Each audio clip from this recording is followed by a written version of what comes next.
Hello, everybody, and welcome to the Eifel Grand Prix preview podcast for the Winging It F1 podcast. I'm Freddie Coates, and I'm joined with Adam Dickinson and Nigel Chew to take you through all the latest news and some predictions for the return of the Nürburgring to Formula One. That's amazing. Adam, how are you doing? You doing all right at the moment? Yeah, good. A lot going on. Quite busy, but being able to find 2 hours in my busy schedule to fit this in.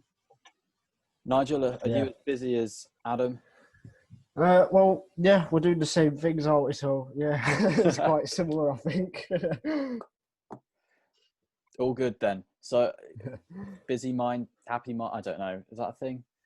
Anyway, let's get straight into it. There's been quite a few sort of little nuggets of news popping up and down on the F1 sort of news sphere at the moment. And one that has sort of caused a bit of discussion that caught the eye was the comments from Sir Jackie Stewart, three-time F1 world champion from the 60s and 70s, who was singing the praises of Jim Clark and Fangio, which is, a good thing to do. But he was saying that he wouldn't consider putting Lewis Hamilton up there with those drivers who he sees as the true greats of the sport. What do we think about these comments? Do we think that Stewart's got a point? Do we think Stewart's being a bit negligent to dismiss Lewis Hamilton in such a way? I mean, Nigel, what do you think about this? Well, I think Jackie Stewart has always been one of those people who thinks Lewis Hamilton isn't up there with the absolute greats of Formula One. So I think this comment just reaffirms that, really. I remember a few years ago he was criticising him for some stuff. I can't even remember what it was. And yeah, he just doesn't seem to be much of a Lewis fan. Not that he had to be, but it doesn't really surprise me that the driver from the 60s and 70s thinks that his fellow colleagues or drivers then were better than the drivers now. But it was just a completely different ball game back then. So it's not a surprising comment to me. And I think, the drivers who are racing now in the modern era will say that Hamilton was the best, or 20 years ago, the drivers racing at Schumacher would say Schumacher was the best. I think it's just one of those cases. Yeah, I think clear from all of the, whenever Jackie Stewart's in a documentary or, in kind of anything, he clearly holds Jim Clark in the highest regard as a driver. I think it's not too much of a surprise. With all of these, when you're comparing across different eras, it's kind of what you put more, kind of what skills you value more, I guess. And, clearly for him, he's kind of saying it's hard to judge Hamilton kind of against other greats because he's not raced many other kind of great drivers on a level playing field. Kind of seems to be what he's saying. So when he's at Mercedes, then he's saying that they just have such a dominant car that it's not really, it's quite hard to see how he would have gone in other eras, which is fair enough. It's kind of one of the biggest things against Hamilton's kind of credentials as the greatest of all time. There's a lot to be said though for an argument. This is how I sort of look at it. That there's an argument, you see it in other sports, of the progression of the game, of what's got to be done to win in the sport, and that seems to be generally kind of considered a major talking point in when you're talking about greatest of all time in other sports. But it seems to be widely forgotten for motorsport, and I think there's a lot to be said for how the game has moved on since the 50s and 60s and 70s. Every decade, really. You look, Schumacher is widely cited as the guy who brought fitness into Formula One, and now fitness is, you've got to be at an extreme level of fitness to compete in Formula 4 and Formula 3, let alone Formula 1.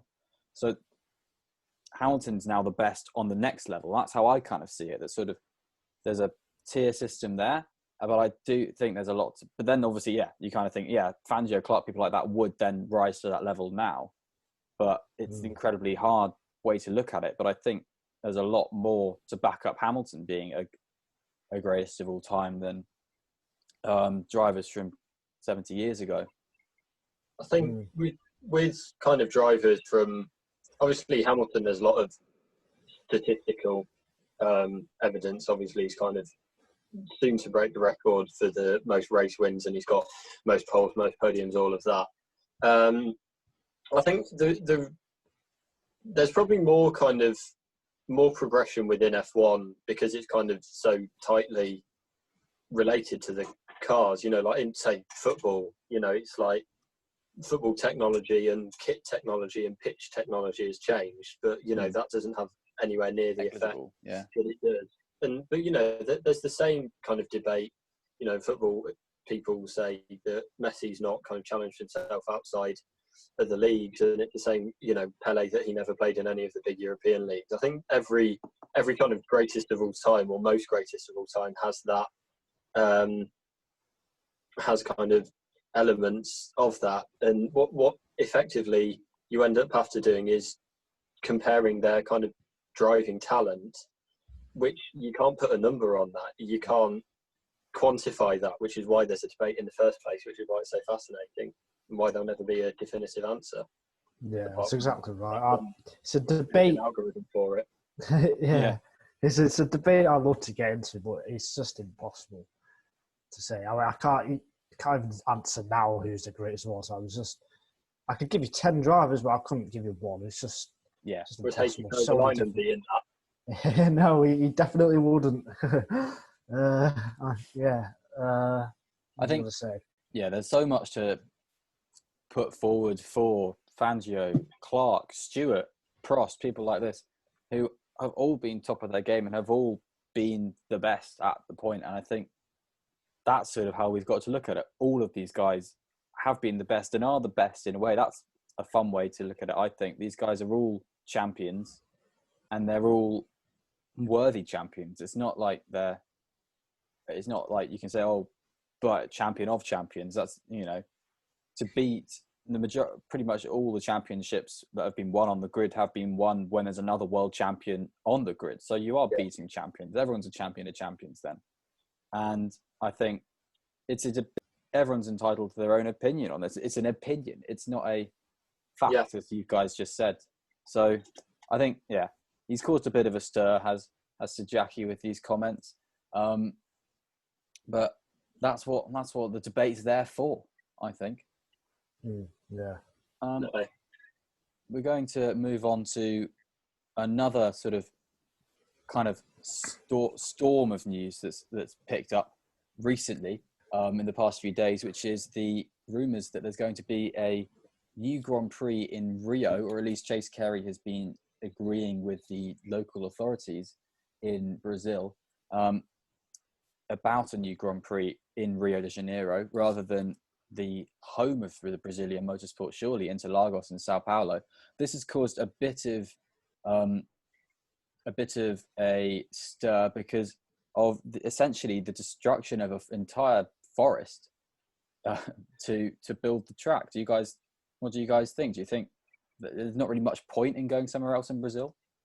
Yeah, I mean, it's one of the only times we'll see environmentalists and F1 fans agreeing on something, I imagine. But I just think why?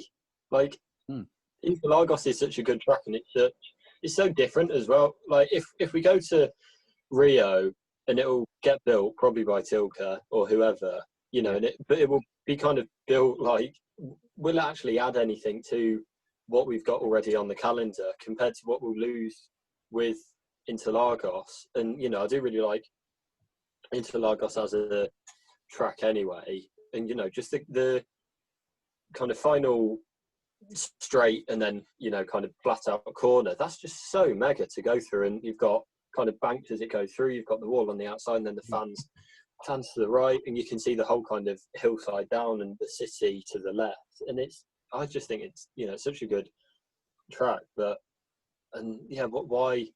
Obviously the deforestation is just so against kind of everything that should be being done at the moment anyway. But even taking that aside, I just don't see why we need to leave Interlagos and go to another track. I think the problem with Interlagos is that it is a bit unsafe, and I'm not sure if everyone feels safe being there. There's been a few incidents over the years there and stuff like that. And Yeah, I think it was almost inevitable. I think there was stuff with contracts as well. But making a new track is fine, but cutting down loads of trees is completely the wrong way to go about it. Imagine if someone said, we're going to move away from Silverstone, we're going to build a new track, and we're going to have the British Grand Prix in Hyde Park or something in London, and get rid of the park just for a track. It would just be stupid, really. Yeah, completely. I think, and you look at Interlagos, and Interlagos is between lakes, and that track was built on marshland and was built on sort of repurposing land that wasn't going to be used. And from since then, it's sprawled out into the favelas around there and everything. And now Sao Paulo's grown as a city around Interlagos. And it is a bit unsafe. Jenson Button's been one who had sort of basically was targeted, I think, in his championship year. When after qualifying, he tells a story in his book, which you should go and read. And I plugged Jenson Button's book, and it's quite scary, really. And people in F1 at the time, Bernie Ecclestone, were a bit like, "Grow up, deal with it. We're here." But yeah, you raise a good point, Nigel. That it's not exact. There's a lot of crime in parts of Brazil, but I don't really think that can be solved by just moving the circus somewhere else in Brazil. Surely that's got to be solved by Brazil. So there's also the kind of generally Brazil. It's not on. There's a lot of inequality there. There's a lot of poverty there. They hosted the World Cup in 2014. And most of the stadiums built there have just become white elephants. You've got the Brazilian National League. You've got 5,000 people in a 60,000 seater stadium. There's all that spending on infrastructure that has effectively been wasted. Used for a summer and that's it. There were protests when they had the Olympics in 2016 in Rio about should the Brazilian government be having such massive sporting events when there's so many internal problems in the country. And it's another kind of example of that where is there better ways that the money could be spent? There's a lot that has been done around Interlagos, particularly in the 90s, around how sort of around there in Sao Paulo, there was actually able to sort of bring a sport to those who couldn't afford and help to develop. And there was local track activities put on for people who couldn't afford it. And Senna was massive in what he put back into Brazil. And part of that was Interlagos. It's partially the area. It's partially designed by Senna, I think, or at least with his, with the redesign was with his guidance. And people like Rubens Barrichello have come out of this program, and he's stones far away from the track. Yeah, exactly. So there's been the way Interlagos is sort of founded is in such a good-spirited way that it feels. I mean, yeah, that was 30 years ago, pretty much, but it seems to be a bit of a kick in the teeth for sort of Brazilian motorsport culture to have this track in Rio. Not only is it going to basically destroy a jungle, frankly, it's caused quite a big stir, this topic, and I don't think it's going to go away. I reckon there will definitely be questions coming up this weekend to the rights holders, to Liberty, about this motion, because people have seen pretty much nearly agreed documents that have been leaked through to people like Autosport about this. So I think it's not going to go away, and I reckon I wouldn't be surprised if Formula One turns away and actually says, hang on, we've got Interlagos. But it would be the wise thing to do, I think. Yeah. Or even to just not race in Brazil, I'd go as far as saying. Yeah, I mean, Brazil has got a historic nature for Formula One. We've got Senna, we've got Massa, we've got Barrichello, but nowadays there isn't really so much going for it. Do you think it's there's a lot of Brazilian junior categories? Okay. And especially considering they've got to go to Europe to compete at, kind of F4, F3, and there's some in F2 as well, but there is kind of a decent amount around there. Yeah. Yeah, it is the only race on the South American continent, so yeah, true. I think that's one that I think there is probably a desperation to keep a race in Brazil. And I think Bernie Ecclestone owns Interlagos, so maybe there might be a few I think saw. they had the race for free or something. When Bernie was in charge, they didn't have to pay to host a Grand Prix, I think. Yeah, so Mm. some people in Formula One do value Brazil. There is that. But yeah, Interlagos has had its issues, but I think, all are firmly in favour of Interlagos. Another developing story, there seems to be so many at the moment, is the following on from people like Alpine coming in and sort of being the new brand for Renault. There seems to be a similar route going between Mercedes and AMG. Mercedes-AMG has obviously been the name of the team for recent years, but there seems to be a discussion that's going to go full on AMG. Nigel, you've got the big story on this. Can you take the lead? I didn't exactly break it, but No. the news. Yeah, you did. Just take credit. I knew about the Alpine one a few days before. I didn't know about this one. But yeah, AMG is basically going to have a bigger presence in F1. AMG is Mercedes' parent company. No, Daimler's the parent company. It is parent. I can't remember. Daimler's the parent racing company. division, isn't it? It's kind of like tuning division, racing division. Yeah. All handmade engines for souped up cars, basically, AMG. Yeah, and they're going to have closer ties essentially in the market.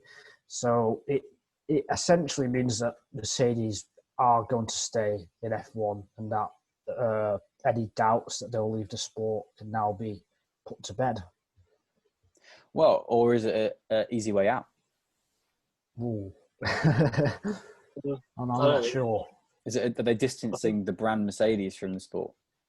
I think if they wanted to leave, then it'd probably be as easy to leave. But, to leave flat out. I don't think... I agree. If you kind of... Yeah. I mean... They've got nothing left to prove in Formula One apart from an unbeaten season. That's all they haven't really proved at the moment in Formula One. So unless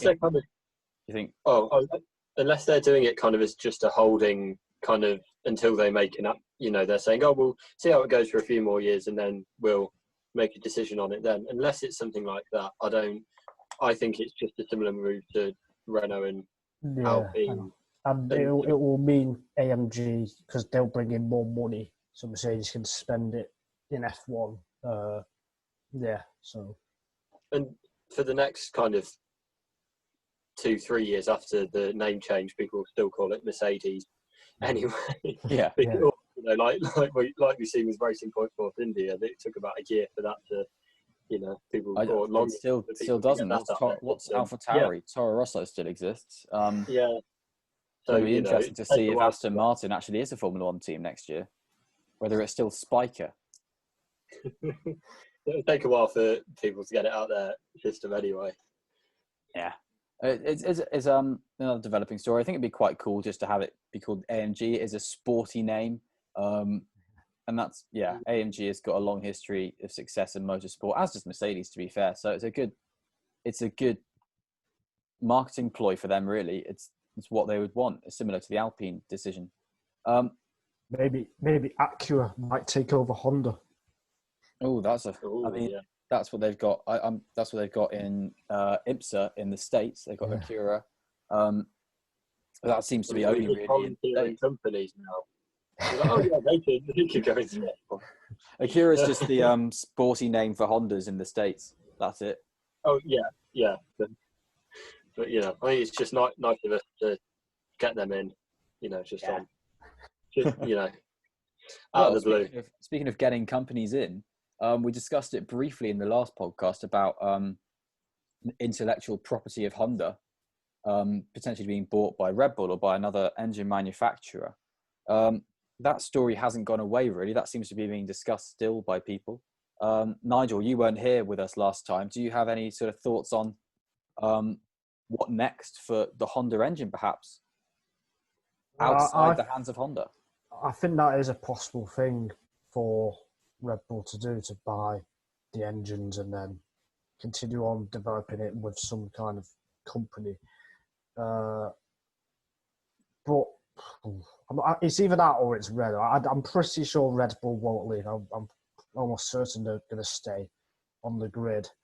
But yeah, I think that's a possibility. I'm really not sure which way it's going to go. But whatever does happen, I do think Max Verstappen is likely to leave out, I reckon. Those are my thoughts. Is the biggest chance for anyone to poach Verstappen since he was 15. Do you think anything's going to happen with that, Adam? I mean, Bottas is on a 1-year contract. I saw something. I mean, I just saw the headline. Didn't read the article, but saying Verstappen doesn't have an engine-related clause in his contract. I know. Well, we know his contractors have several clauses in that can get an early exit from, but apparently engine isn't one of them. It kind of depends. I mean, Mercedes is the obvious one that he goes to, but it kind of depends whether Mercedes want that, whether they want to kind of bring their own driver through, and kind of believe in George Russell to that extent. But yeah, I think it's definitely his biggest chance, and I wouldn't be surprised to see it. But equally, if he stays, then until the end of his contract, then or even beyond, I wouldn't be that surprised either. The problem Verstappen has is the rest of this season. He's not going to win the championship this year, and it's probably not going to happen next year. So that'll be 8 seasons he's done in F1 without getting anywhere near to mount a title challenge. So the frustration in him must be, boiling. Yes, there's rule changes in 2022, and he will probably do one more year with Red Bull then to see how it goes. But the likelihood is that Mercedes will still be the benchmark even after the rule changes, I reckon. So, I think Verstappen has to weigh that up. Because it's not like teams are going to be scrabbling for a top driver for 2022. Presumably Hamilton's going to stay with Mercedes. Leclerc is leading the charge for Ferrari. Alonso's leading the charge for Renault. Vettel's with Aston Martin, and so on. Really, I mean, Red Bull needs Verstappen to be able to actually remain in that mix. Ricciardo and Norris at McLaren as well. You've got everyone's who you consider to do well out of a budgeted engine change, which is pretty much all of them. You'd expect to kind of come out pretty well from a budget cap. Then Red Bull needs Verstappen to stay, and they need to do all they can to keep Verstappen. And I think Honda leaving is not going to help that. But I think 2022 is his best chance at any team anyway. I don't think he's got to be a bit patient wherever he goes. He could completely flounder if he goes somewhere else. It's just if Red Bull have a Renault cluster engine, or even the Honda engine, not with manufactured backing, up against Mercedes, who've got everything. They've now got AMG. I just do not see Red Bull challenging for the title, which is why I think Verstappen. But if I was him, I would leave. I'm the same on the engine. I just don't see. It just didn't seem like it seemed like a really strange thing for Red Bull to do, and kind of seeing as they're not a manufacturer team, to kind of get the end, maybe do it as a kind of stopgap for a year. I can see that kind of happening, if they're in talks with another supplier potentially outside of F1 or whatever. But to do that, it just doesn't seem to make any financial or competitive sense, kind of, to do that long term, or even kind of more than really a year. I think they'd need to get a partner involved, and I think that's incredibly unlikely. Because Ralph Schumacher, he said this week that he thought Red Bull could be an engine supplier, and previously he said he wouldn't be surprised to see Porsche on the grid in the next few years as well. So, Porsche are at every meeting for power unit regulations for the past 10 years, and they haven't done anything. This is a cheaper way for them to come in, is to snap up someone else's design, and they've still got a significant portion of the budget they were spending on LMP1. It's only a tenth of that has gone into Formula E, but they have got other projects. So I think with Porsche, it's a harder situation now than it ever was for them to come into Formula One. I think I think it's similar with someone like VW or Audi, because I think I mentioned this in the previous one, because of emission scandals. They've got to stay as far away from this sport as possible. And I kind of think that leaves them a bit sort of groveling towards BMW, who I think don't really have any want to come into Formula One whatsoever. They're just starting to get on top of Formula E. But it's all right, because F1's cleaning up their environmental image by chopping down half of Brazil to build a track. So, you know.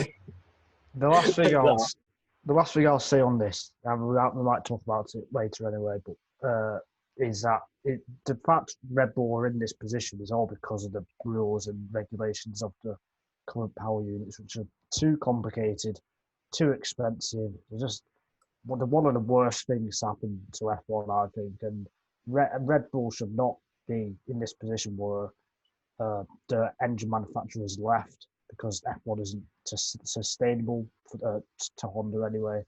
And yeah, they're literally going to be left with, it's just, I just don't like these engines. I just really don't like these engines. They're complicated, they're expensive. They ruined the reputation of Honda for a lot of people very quickly. They ruined the reputation Renault had for winning 4 championships with Red Bull on the trot. And all they've done is made Mercedes do really well, and people hate Mercedes now because they've done really well. There's so many edges to this sword. It's like a really sharp pole. Like a, I don't know, sharp thing. And it's just, they've not really done well. They're really technically amazing. And as an engineer, you'll look at it and go, wow, that's brilliant. The thermal efficiency is the best ever in everything apart from electric. Well, some electric power units don't even have this good efficiency. So it's really good, but it's just not worked from Formula One. I agree with you, Nigel. Adam, do you have a rant to have, or do you like them? Nah. No, but if the problem is that there's so many bits to it. You got the MGUK, MGUH, the turbo, the ice, and if you're behind on one of those things, you're never going to catch up with Mercedes. And this is why Mercedes are not going to be stopped until 2022 at the earliest. Well, Ferrari caught up with them. They just have to cheat. It's just promoting cheating. Cheating, you're fine. Cheat. Have a load of buddies in the FIA that will cover you back when you get caught, and you're sorted. I don't know what everyone's complaining about. Honda are such a proud company. They're not going to cheat, and they've left. And I think that's fair enough. Unfortunately, I hope Renault leave as well, and then I hope all the manufacturers leave, and it's just customer cars. That's what I want. Pedaling the cars around. Nigel Chu flying the flag for the Cosworth DFV to return since the 1980s to Formula One. Actually, that's quite a good idea. Okay, that's enough about engines. We've been talking about engines for weeks now. What's going to be interesting is how cold it is at the Nürburgring. Let's talk about the actual Grand Prix we're here to talk about. And we just had a quick look at the weather forecast, and it's the warmest day is going to be Friday with a high of something like 12 or 13 degrees. Saturday and Sunday are going to be sub 10 degrees Celsius for the Grand Prix and qualifying. Minus 10? Not minus 10. Sub 10. I don't know what it is in Kelvin. So like 247 in Kelvin. Let's go with that. What do you guys think the cold's going to do? Do you think everyone's going to be making a big fuss about it? How hard done by they are? Probably, yeah. I think this is where Mercedes' DAS system could work wonders, and the advantage might be even bigger than normal. This will be one of the coldest races ever in F1 probably, so it'll be really interesting to see how that shakes up the order with not a new track, a track they haven't raced on for 7 years as well, so there's lots of different factors which the teams are not used to on a normal race weekend, which is a good thing for us. Yeah, I think F1 teams have some of the best kind of stash/team kit, you know, you get a lot of warm coats and stuff like that. So, or you know, like sticking a bobble hat over their helmet or something like that. That'd be quite fun. People actually do that. It will. Do they? You can get like little horn things you can put on the top and fancy or antlers and stuff. Lots of approved by the motorbikers aerodynamics department. But yeah, I don't know. I think the point you raised about DAS is a good one. We'll kind of see how that affects them. But yeah, I think it'll be. There's been a lot of kind of weird races or races where there's like one element different to normal or whatever. But yeah, it's another example of that. Well, it'll be very interesting to see if it actually is a bit damp.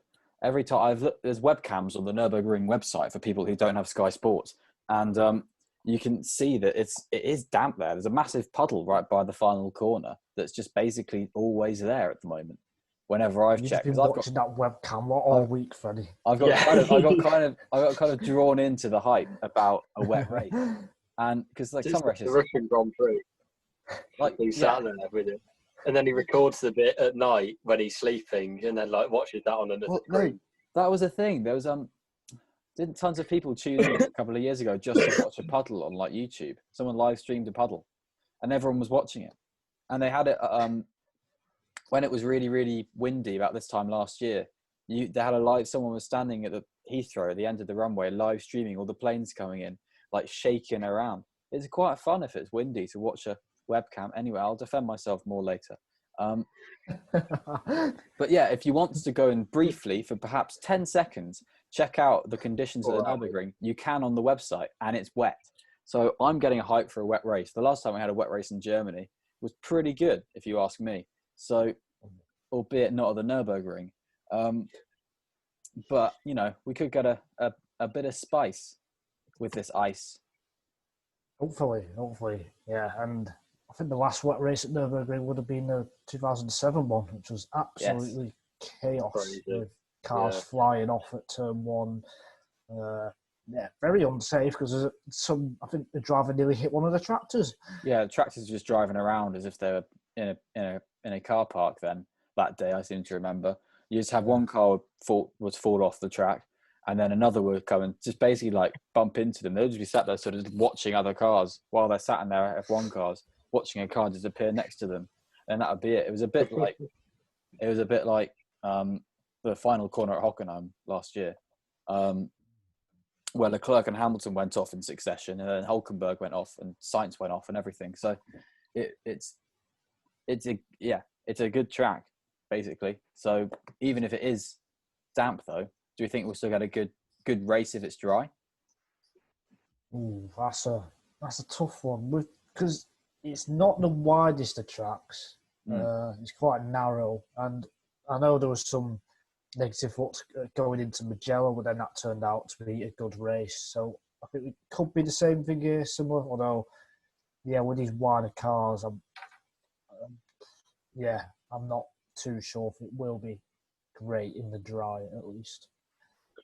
Yeah, I think there's not too many overtaking zones either, or kind of areas, and Mugello was good, but it was partly or mostly good because it had so much chaos in.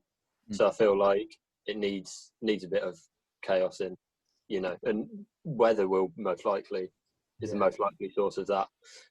But we could get a decent race, could get split strategies or something like that if, you know, drivers if teams pull a driver out of a train to get them in clear air, someone else gets held up, you could get something decent from there. But I'm not kind of overly crossing my fingers for a really good race.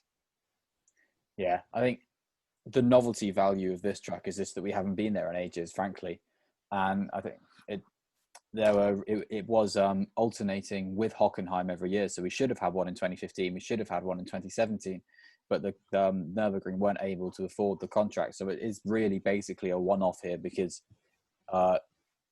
otherwise the Grand Prix can't really be afforded based on what it's signed in the past. But I think if it has potential to be a bit a bit hectic, a bit frenetic, and let's hope it will be. What do we think about Nürburgring sort of in comparison to other German tracks, though? Would we rather be at Hockenheim, do you think? Or I think I prefer Hockenheim personally, but not. I don't really remember too much of kind of races, noughties and 2010s races at the Nürburgring, to be fair. But yeah, just kind of, I've always preferred Hockenheim, but it's not just a personal opinion, really. It's not based I prefer Nürburgring, definitely. I think Nürburgring, going off the top of my head, there's been loads of classic races. One when Johnny Herbert won in the Stewart 1999, 2005, and Rijken's tyre blew off at final lap, 2007, as we just talked about, when Massa got very angry after the race, he was swearing at Alonso and everything. Yeah, then one of my personal favourites of the last decade, 2011, German Grand Prix, which no one ever talks about when Lewis it comes Hamilton to versus the best Grand Prix. Well, I thought it was one of the best races ever. Webber, Alonso, Hamilton in 3 different teams going at it all race. It was incredible, I thought. Hope for more of the same this weekend. But for me, I think Nürburgring just pips it over Hockenheim. Yeah, I'd probably go with Nürburgring. I think it's got a little bit more sort of to it. Hockenheim feels a bit artificial in some regards, if that makes sense. I don't really know if that makes a lot of sense. It was like it's the closest. It's closer to a Tilke, Hockenheim, than Nürburgring is, in my opinion, and that sours it a little bit. But I think they're both still pretty great. Frankly, I think we're lucky to have 2 brilliant tracks in Germany. It's a shame we can't go to them all the time because I think they're both really good. I did think we'd have a double header at Hockenheim around sort of March, April, May, when we were talking about it. Germany was not actually in that bad a position with coronavirus.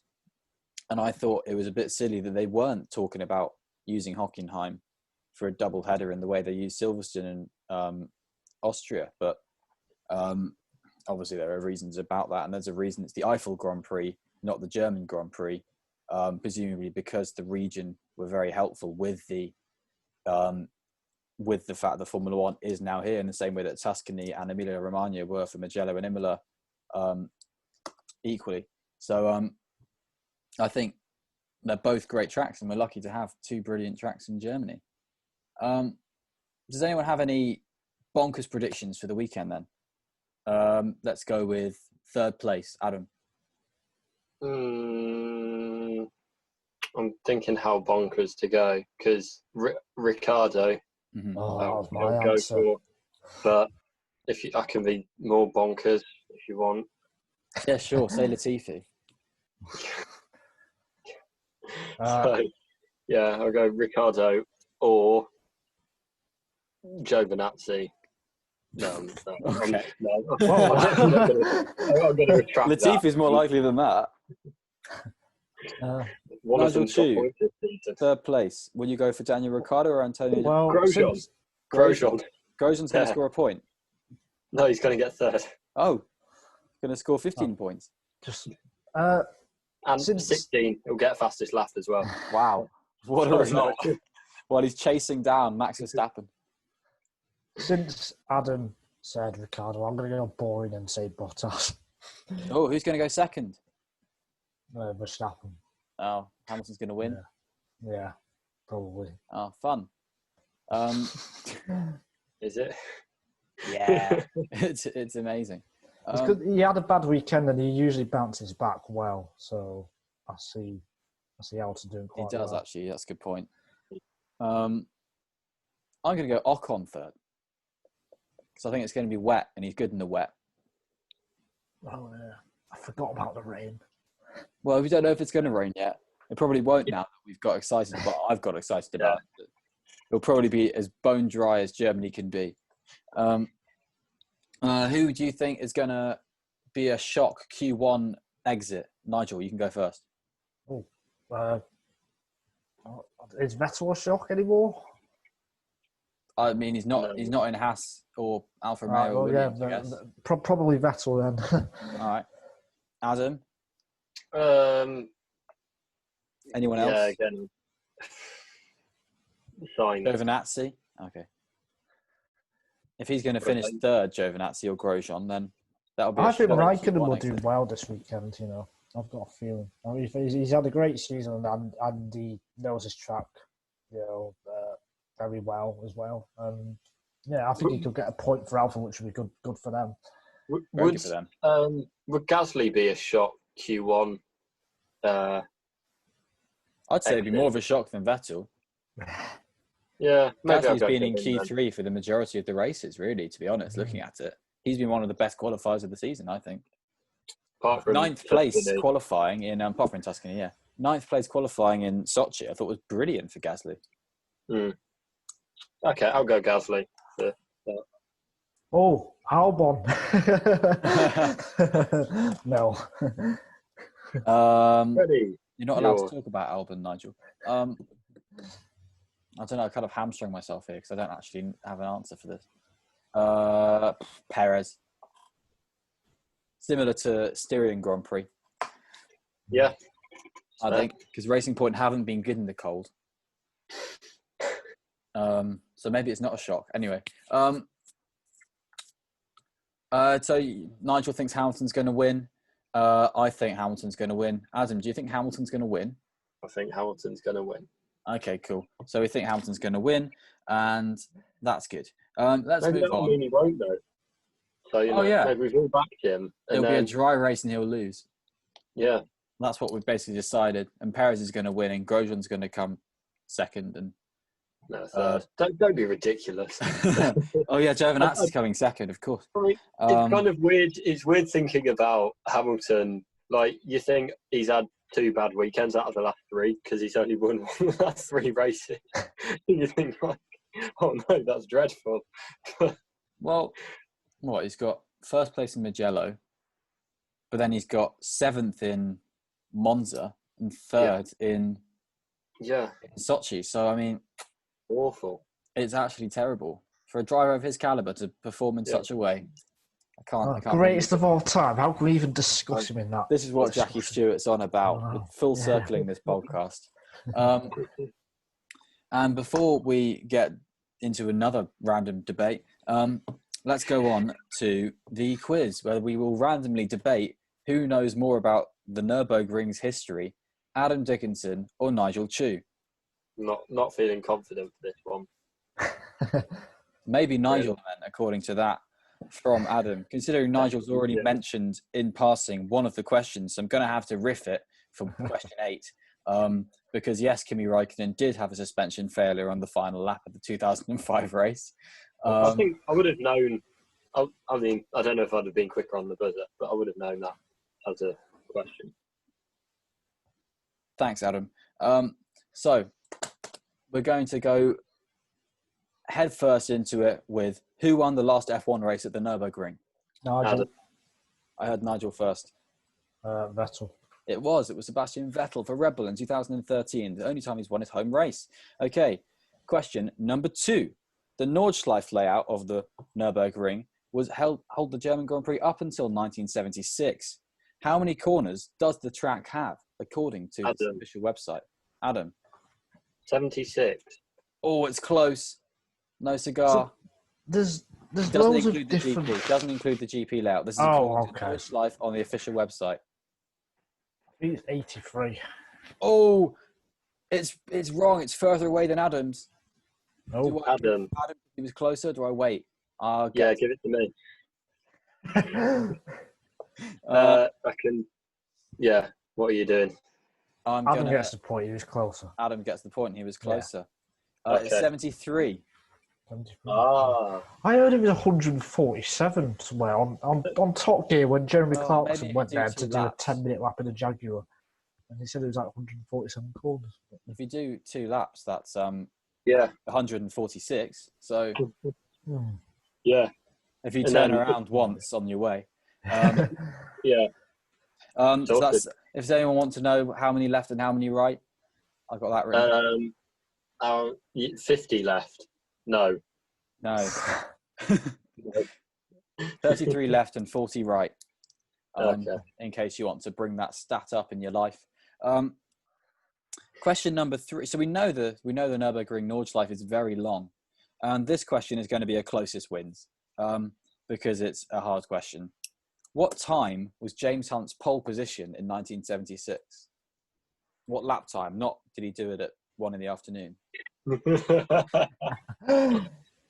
So it was just the Nordschleife, not the GP layout as well. Yeah, it was the 1976 layout. So it was the one Niki Lauda had his bump. Nigel, I'm gonna go for about 7 minutes 45. Okay. 7 minutes 45. Adam, what's your guess? I was thinking 8 minutes. I'll go 8 minutes 15. Oh, Nigel's closer. It was 7 minutes 6.5. Wow. So, They're very decent fast, effort those from James. 1970s F1 cars. Mm. They only did 14 laps of the race anyway. It was Faster than a van or a Jaguar F-Type around the Yes. Nürburgring. Yes, it is. That was 10 minutes, 8 seconds for the van, and just under 10 for the Jag. 9:59. Yeah. So Adam just touched on it there. You can just drive on the Nordschleife in whatever you want to do. So, and it's a toll road, which now enables you to do that. So what is the price from Monday to Friday to drive on the Nordschleife? So is that like for a 5-day pass or just like for... No, I think it's just one entry. You can get a season pass for Okay. €2,200 for the season. Adam, 50 €50. No. I think it's quite cheap. I think it's €12. No. Nigel's closer though, so I'm going to give him the point. It is 30? No, it's €25. That's quite a good It's deal, €30 on the weekend. So A lot yeah, of closest wins. Not this weekend though. not this weekend. I don't know. I mean, they're not on the Nordschleife. Oh yeah. Good point. They might be doing a promotion. Well, a marshal could just like open the gate as like the driver goes past. Well, Nick Heidfeld did a promo run in a 2007 BMW Sauber, and he said it was brilliant. And he was on like really old scrub tires, and he said if he'd done it on tires, he could have gone, I don't know, 5-minute lap time probably. Goodness me. Yeah, I know. This is a fun one. Question 5. Right. How do you spell Nordschleife? Adam. Nordschleife.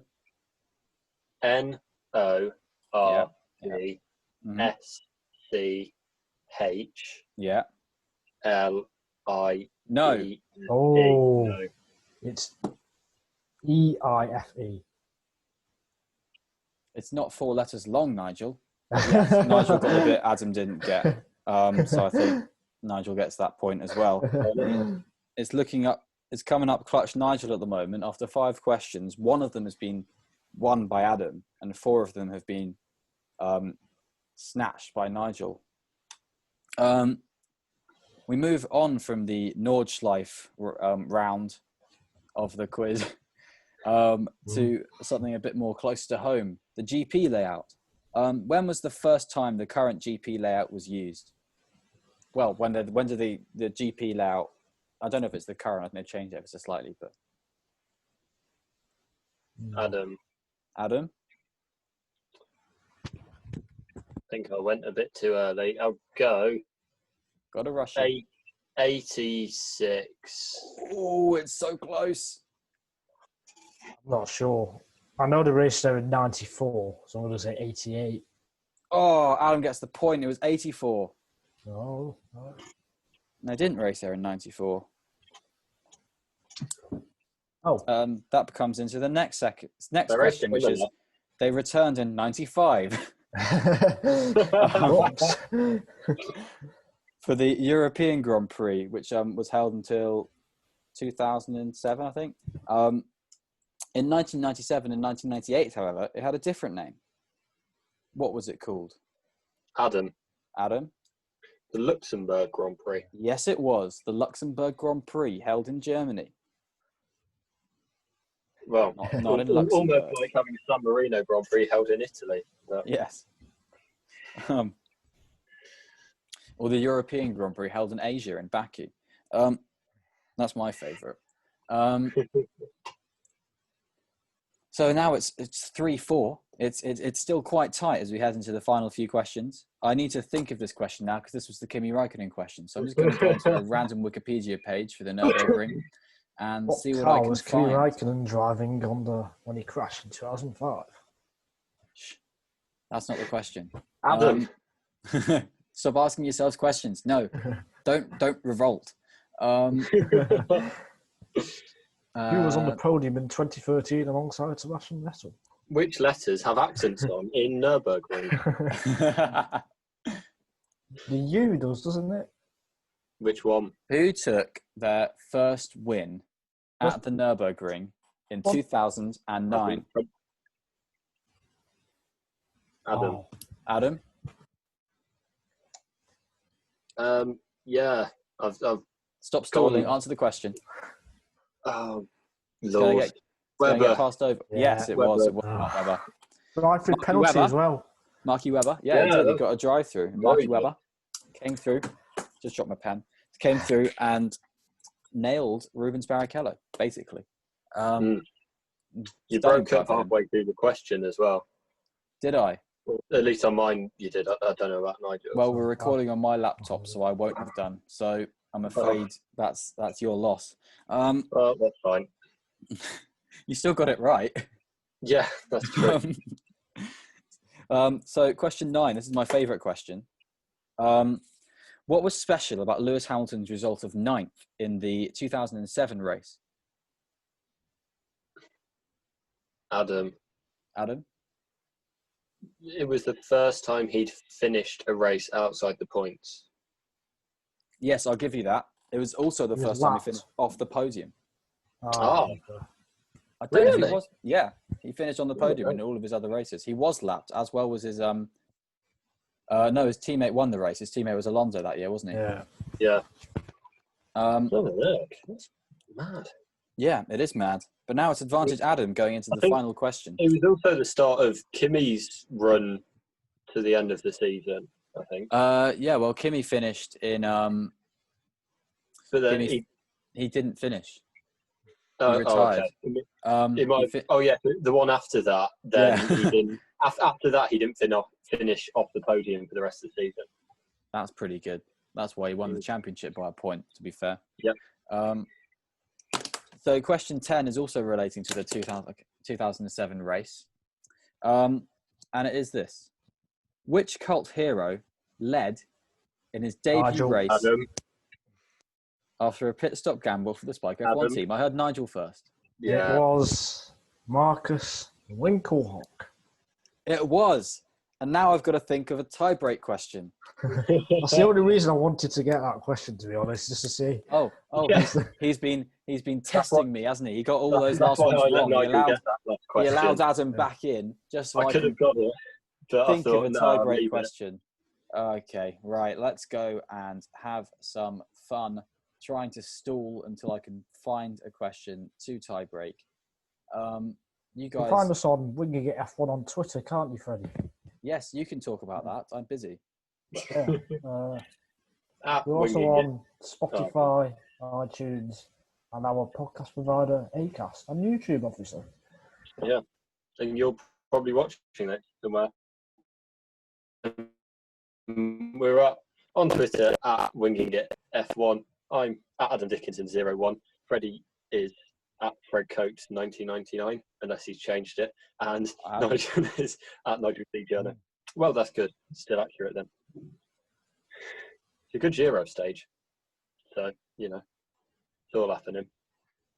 I don't know who's out front, but it's someone from the Okay, Giro. this will probably not work as a tie-break question, but Kat, who is going to be the first of you guys to name a driver who was in the winning team of this year's 2020 24 Hours of Nürburgring, which was held 2 weeks ago?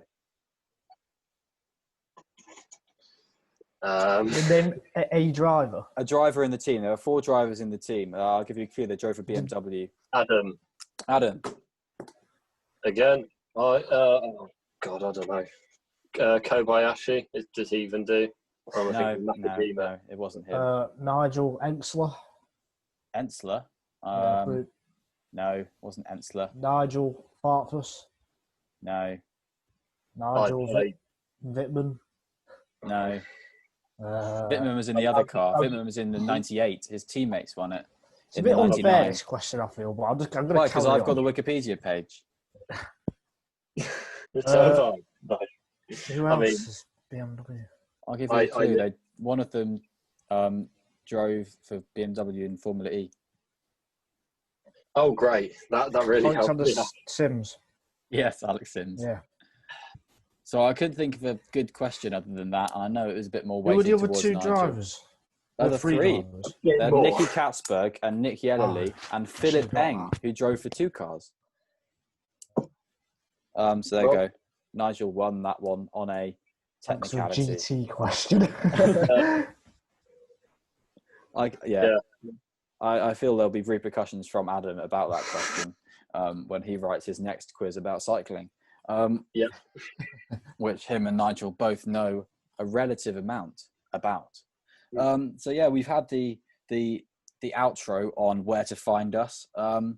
If you're still around, that's really fair enough, to be honest. Why are you here? We hope you have a brilliant weekend watching the Eifel Grand Prix. We're going to be back on Sunday night, maybe Monday morning, to report that race and give you our reaction. So hopefully a pretty insane one. Have a good one, everybody. Thanks for watching. Thanks for listening. Thanks for giving us your company. Goodbye. Bye.